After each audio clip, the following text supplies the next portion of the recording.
We're excited to get back out there tomorrow and be able to compete against a really good Toledo team. You know, obviously, we didn't reach our goal of making the NCAA tournament, but it's like I told our guys, you know, our program's all about competing.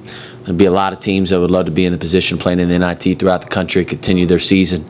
I want to coach our guys for as long as I possibly can. And, you know, as you know, like we have 3 seniors on our roster, and Kyle Castle and Ryan Welledge and Zach Hankins. You know, I want those guys to be able to put that Xavier jersey on for as long as they can here at the end of the year, kind of continue to see where we go and continue to grow and continue to compete. And obviously we got a big challenge with Toledo. Toledo's a really good team, and I have a lot of familiarity with a lot of guys on their roster.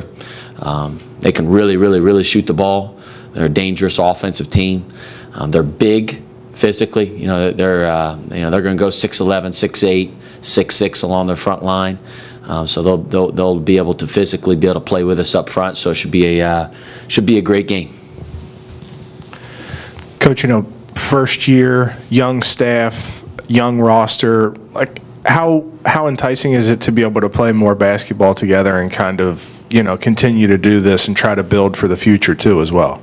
Yeah, I think it's just another great opportunity. You know, again, you want to continue to grow, continue to get better. I think we've gotten a lot better throughout the year. I think we've been playing our best basketball over the last month and a half, and you know, we're excited to be able to continue to grow and continue to see these young guys get better and our staff get better as well. Travis, there are 4 experimental rules. The perimeter is extended, the lanes extended for free throws, the shot clock resets after an offensive rebound to 20 seconds, and the fouls. Yeah. Which one of those things, or can you kind of pinpoint, will affect you guys the most in adapting to the? Well, I was hoping they were going to move the three-point line in for our group. I think they should think about that.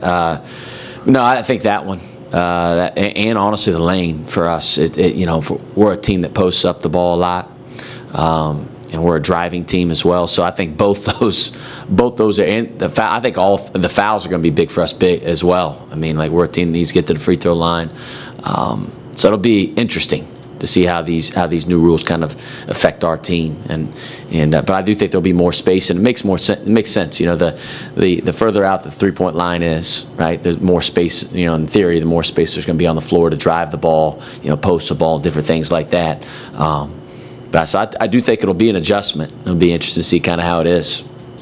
I guess to build off of that, how do you kind of deal with that in practice and the short turnaround here between your, you know, the game? Yeah, so we'll have the new three-point line out there. Obviously, the paint as well. How much, you know, wider it is. We'll have to be able to kind of get used to that. And honestly, we'll have today to kind of get used to it on the fly here. And Toledo's got to do the same thing. Now, Toledo's a great shooting team.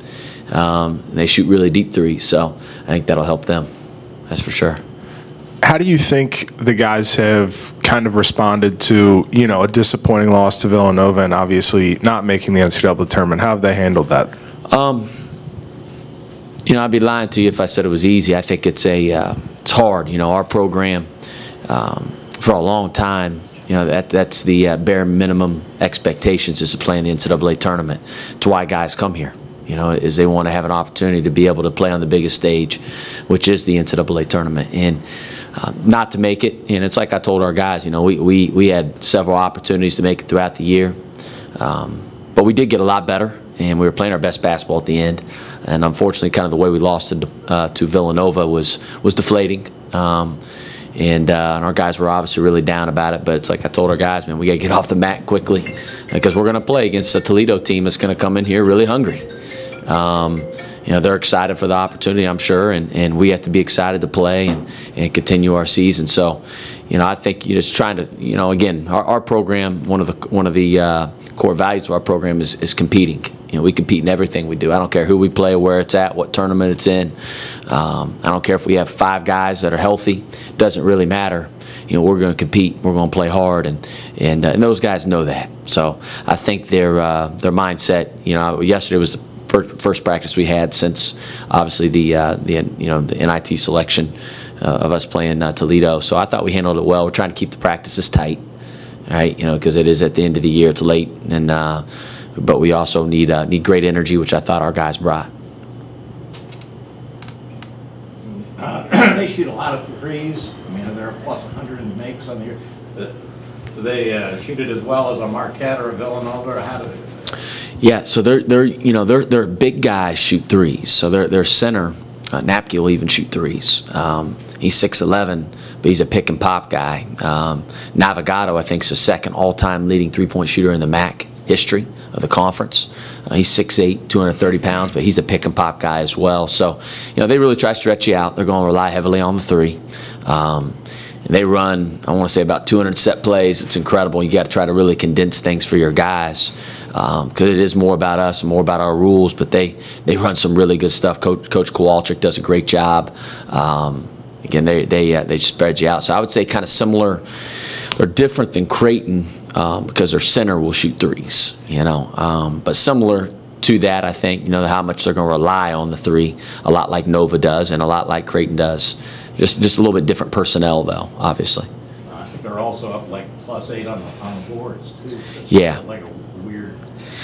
It is. They're big, so I mean, like Napke 6'11", Navigato 6'8", Willie Jackson 6'6", transfer from Missouri.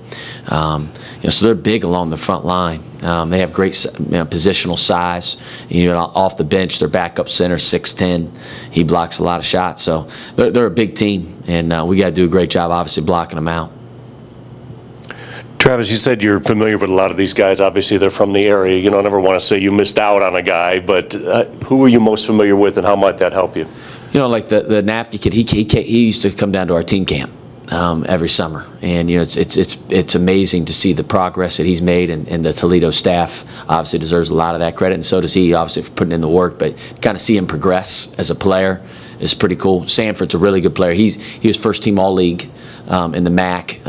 He's from Evansville, Indiana. I remember him coming out, really skilled, knows how to play, smart. They got Marion Jackson's a sophomore, Willie Jackson. I've seen all these guys play growing up. They're all great players, and like I said, they're going to come in here and they're going to be hungry. So they got to get our best shot. Yeah, you expect them to have a little chip on their shoulder for the bigger school in Ohio? Yeah, I think so. I think they're going to be excited to come down here and play. I know that, and again, like I said, if we're going to get their best shot, they got to get our best shot, and because they're a really good team.